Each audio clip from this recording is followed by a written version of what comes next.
একদিকে সবকিছুর জন্য ভারতকে দোষারোপ করা, অন্যদিকে ভালো সম্পর্ক চাওয়া হাস্যকর বলেছেন জয়শঙ্কর।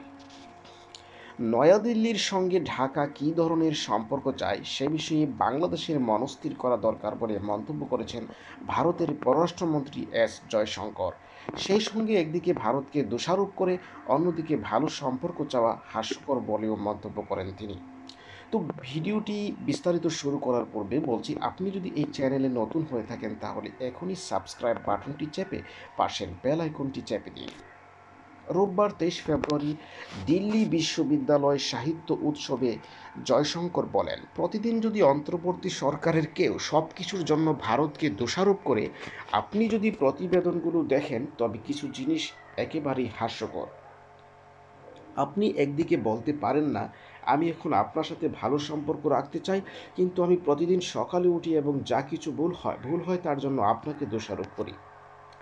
জয়শঙ্কর উল্লেখ করেন, ঢাকাকে ভারত খুব স্পষ্ট বার্তা পাঠিয়েছে যে আমরা পরিস্থিতি শান্ত করতে এবং স্বাভাবিক দ্বিপক্ষীয় সম্পর্ক পুনরায় শুরু করতে চাই, তবে সীমান্তের ওপার থেকে ক্রমাগত বৈরী বার্তা আসায় আমরা অসন্তুষ্ট। তিনি বলেন, পরিস্থিতির প্রথম দিকটি হল বাংলাদেশের সংখ্যালঘুদের উপর হামলার ঘটনা অবশ্যই আমাদের চিন্তা ভাবনাকে প্রভাবিত করে এবং এটি এমন একটি বিষয় যা নিয়ে আমাদের কথা বলতে হবে, যা আমরা করেছি।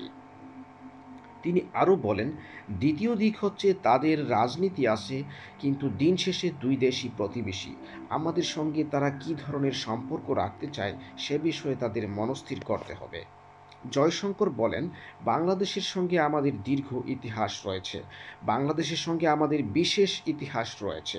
এটা 1971 সালের কথা।